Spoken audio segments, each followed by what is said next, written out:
Hello everyone, welcome back to the Depression Warriors channel. I'm Sarahdawn, and I'm making videos to help those with depression live their fullest and most authentic lives. Today I want to talk about something that is normally quite awesome and a very beneficial thing we as human beings do, but when you have depression and you're in a negative state of depression, is actually quite harmful, and that is ruminating.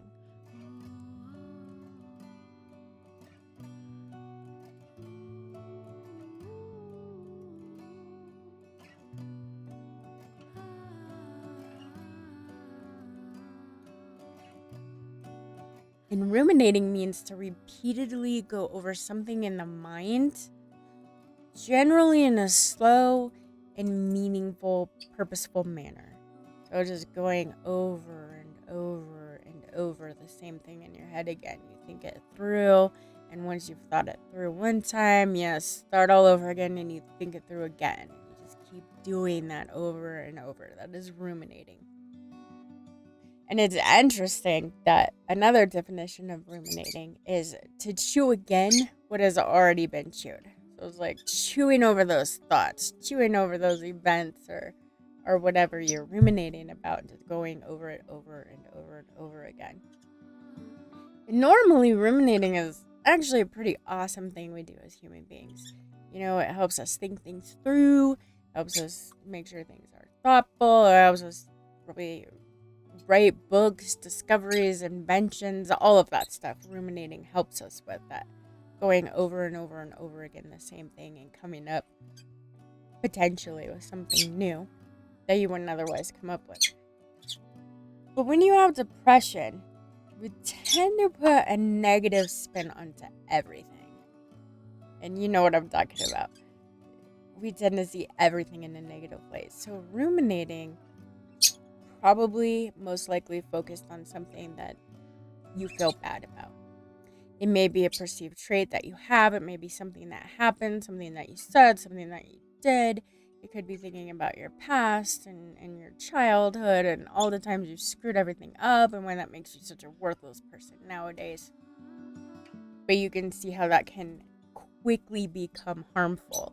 And ruminating over those types of things also can support a very negative point of view that we have about ourselves. If you're doing it in a negative way and your depressed mind is doing it in a way to hurt you or to self-punish or to come up with reasons why you can justify that, like in the last video I talked about not being good enough to be happy, that you don't deserve to be happy, or you don't deserve to have good things in life because there's something wrong with you, and you're ruminating on things in the past that support that idea. That is when ruminating becomes very harmful. So, what happens when you're ruminating on the wrong things?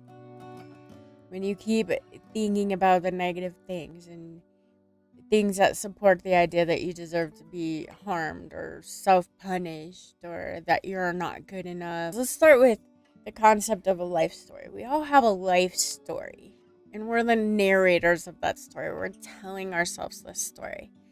And when you're in a state of depression and you're feeling bad about yourself and you're ruminating and trying to justify this negativity that you feel, you're coming up with memories and events from your past that support that idea that you have, that supports the idea of the story that you are telling yourself. And keep in mind, I'm not saying that you're doing any of this intentionally. You're not intentionally trying to self-punish. It's just the nature of depression. It gets in you and it drives you to feel like you deserve to be punished or you deserve to be hurt or you're just not good enough and you need to find all the reasons to support that. So I'm not saying any of this is happening on purpose. It's just what depression tends to do to us. And so you think about it that you're writing a story. You're writing a story and you're narrating that story in your mind. That's what your thoughts are. And the ruminating is going back to all of the events and the experiences that support the story that you're telling yourself. And like I said, when you're depressed, that tends to be very negative. So going back and focusing only on these negative events or these ideas and experiences or perceived events that support a negative self-view, what you're doing is creating a definition of yourself. So you already have an idea. I'm such a loser. I can't do anything right. I always mess everything up. And then you're ruminating on things that happened in your past that support this idea. Like, oh my gosh, when I was 5, I did this, and I used to always get in trouble all the time because I was always messing things up, or my parents said this, my mom said this, my dad said this. All of these are creating a definition. So now not only are you able to justify these negative thoughts that you have, but you're actually defining yourself as this negative being, this undeserving negative being. And that becomes how you talk to yourself all the time. So you just get stuck in this cycle of very negative self-punishing talk. You're just stuck in it. You got the idea that, is this a possibility? And then you ruminate and you think about all these specific memories that support that idea because that's your greatest fear. And that then creates a definition that, yes, it's definitely true. This is who I am. And that's what you begin to identify as. And since you're not deserving of anything good, you're not deserving of happiness, you're not good enough for anything, of course you're going to punish yourself for that, because why are you such a horrible person? So it's this cycle that we get stuck into. And the ruminating plays a very big part because it keeps the cycle going. It keeps you going back to those same events. It keeps you going back to finding even more events that could possibly support this story and this now definition that you have of yourself. So what's even worse is that once you're stuck in this cycle of negative thinking and self-punishing and feeling unworthy of anything good, is what comes out of that, what's born from that, is fear, doubt, uncertainty.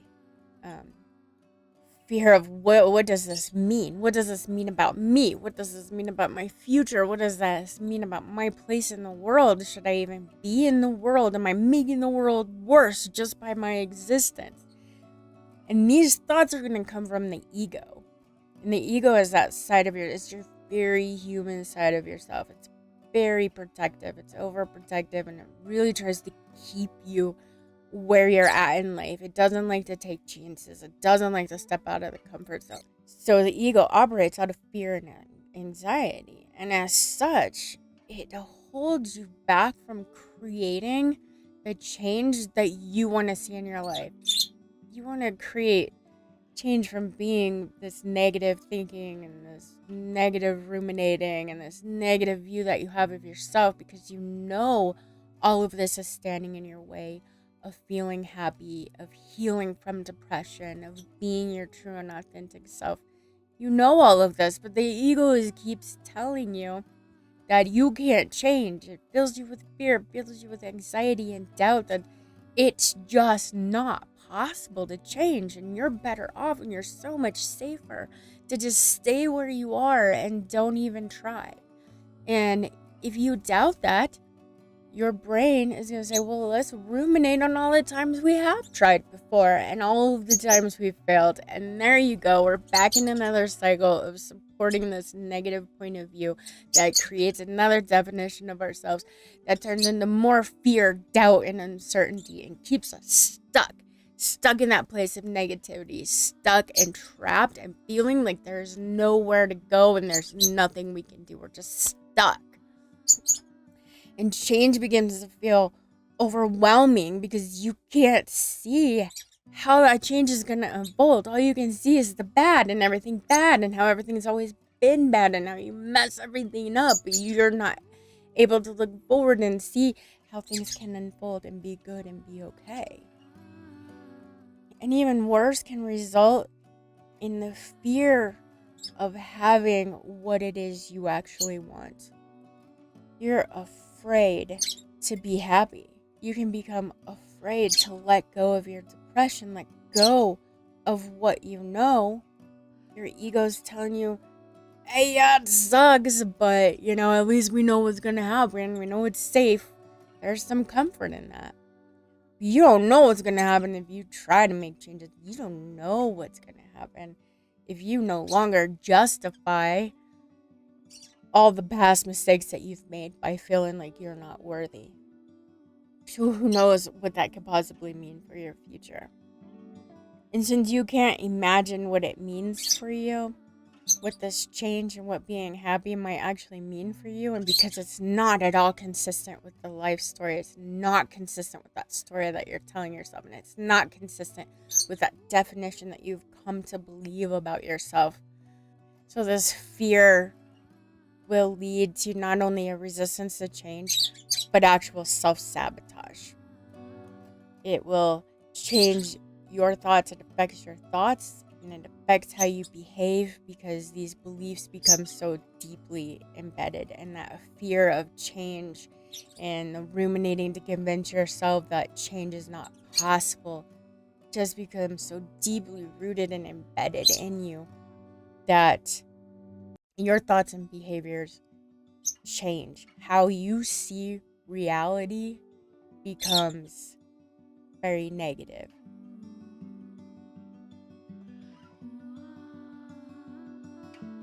So let's not stop there. I mean, what can you do when you get stuck in this negative cycle, when this fear is controlling you and keeping you trapped and stuck? And ruminating is just assisting the whole process. So it's assisting every step of the way. There's something you can go back and ruminate on, right, to support these ideas. What's some things that you can do instead? Because I don't want to just leave you knowing that this is something that happens. First of all, remind yourself, or at least know if you don't already know, that thoughts are not necessarily true. Just because you have a thought does not make it true. So you can tell yourself, yes, I keep thinking about this thought, I keep thinking about these memories, I keep thinking about things that are supporting this idea that I'm a bad person, but just because I thought it doesn't make it true. And also, those memories that you have are not necessarily true either. They've actually seen in research that the actual act of remembering something changes that memory. Because we don't necessarily remember it objectively and logically. We remember more the emotion of a situation. So when you're remembering something, you're mostly remembering emotions, and then you're coming up with the visuals and the sounds and stuff that support that emotion. And that's what memories tend to be. So your memories are not necessarily real. You're just remembering a time where you might have felt bad, and you're just coming up with everything that supports that. But there are also memories that you have in your past that support something quite opposite. Because, I can pretty much guarantee that if you're watching this video and you've watched it this long, that you care. You care a lot. You care. I mean, well, why would you be depressed about not being worthy or not being good enough if you weren't a nice, caring person that actually probably has a lot to offer this world and has a lot to offer other people? So I can pretty much guarantee that whether you realize it or not, there are a lot of good things about your past, a lot of good things that you have done, that you have said, that you've accomplished in your past, that your depressed mind is choosing not to look at. So remind yourself of that and intentionally go back and see if you can find some of these moments. They're what are known in narrative therapy as sparkling moments. Find these sparkling moments that don't support your story. What is a time that you did something great? What is a time that you felt really good about yourself? What is a time that doesn't support this idea and definition that you have of yourself? Because they are there. If you go back and look, you will find them. You're gonna have to fight against that ego and those pattern of thoughts that you have that are gonna tell you, oh, you're a bad person for thinking about that. How dare you think about that? Focus on the bad stuff. You need to be humble and accurate in this situation. But We'll talk more about the inner warrior later. Your inner warrior is the one that's going to be telling you that no, that it's not true. There are these good things, and it is okay. It is okay to accept the goodness in your past. It is okay to accept that you have done good things. Nobody is perfect. Nobody's done everything perfect. We've all made mistakes. We've all done things we regret. But I guarantee you, you're not the only person who's only done those things. There are good things there. Find those things. Think about them. Write them down. Talk about them. And the other thing that you're going to want to do is practice mindfulness. Just being in the moment. Stop thinking about the past. Stop thinking about the present. But focus on mindfulness. And I'll do a video on mindfulness and how that works if you're not familiar with it. You also want to think about gratitude and what you're grateful for and what things make you happy. And think about those types of things instead of all of those negative thoughts or all of those harmful thoughts that you keep going back to. Just intentionally think about something that makes you happy. And it doesn't have to be something big. It can be something small. Like when I record a video and my birds are quiet. That makes me very happy. Which is not necessarily the case today. But I'm happy that I have my birds, even though they frustrate me. And so, mindfulness, reminding yourself that just because you had a thought doesn't mean it's true. Reminding yourself that there are sparkling moments and things in your past that support a very opposite point of view of what you've been telling yourself. That supports that you are a good person. Accessing your inner warrior and also shadow work that we'll talk more about later, and bringing in a lot of those fears that we talked about before that the ego likes to play on. Starting to bring some of those fears about who you are and what you're going to accomplish into the light.